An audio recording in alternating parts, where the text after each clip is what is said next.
What's good, YouTube? This video is going to be about setting values for yourself and standards for your relationship. People love to let things happen naturally. They want things to flow into perfection. They want that so much that sometimes they actively avoid setting values and standards when entering new relationships. Mostly out of fear of scaring the other person off, out of a fear of seeming too rigid or controlling.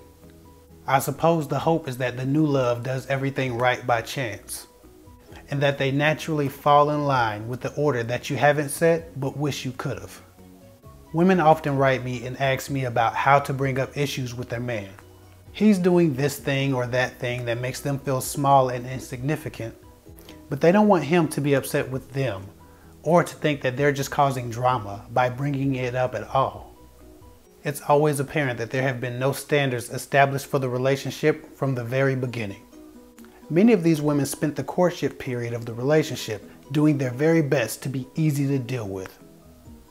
And now to keep this man, they must spend the rest of their relationship being unfulfilled and taking shit. Again, being easy to deal with.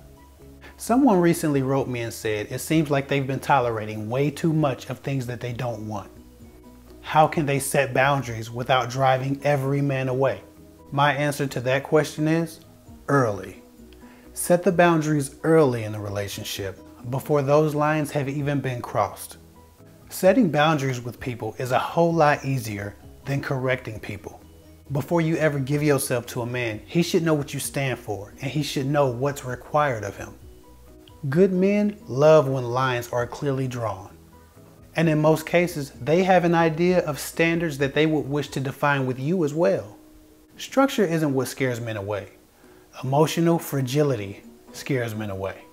Or standards that are built around a woman's insecurities. Reasonable and respectable guidelines to love by are attractive to a man. Partly because most good men know how easy it is to be called controlling for trying to set standards and values in a relationship. It's not always about controlling, for you are him.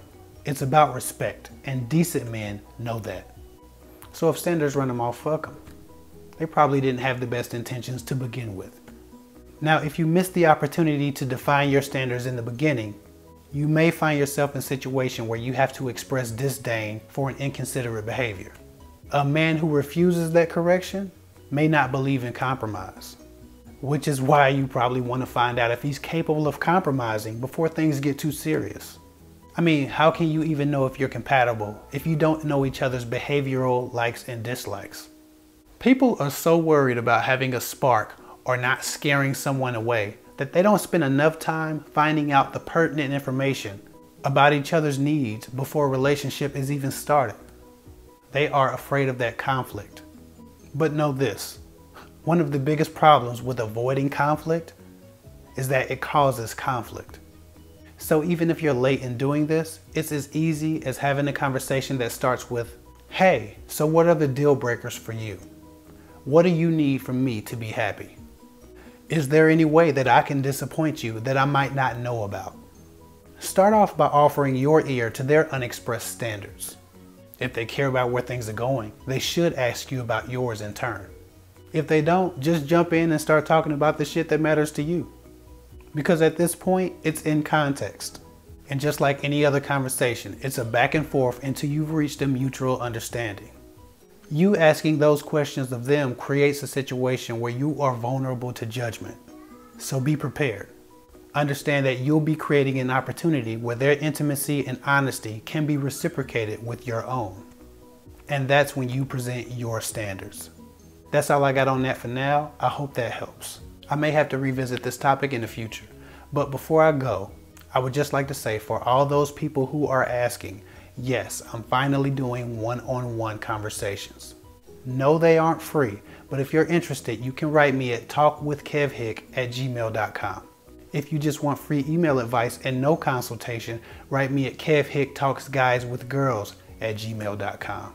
You can also follow me on Instagram and hit my DMs. Again, that's one of the easiest ways to get to me. As I've stated before, anyone who contributes to my Patreon or PayPal usually gets a response within 24 hours.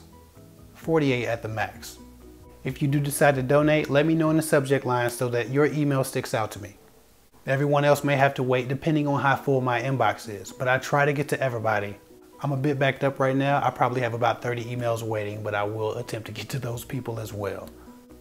Anyway, like, comment, subscribe, share my videos if you think they're helpful. I'll get with y'all later.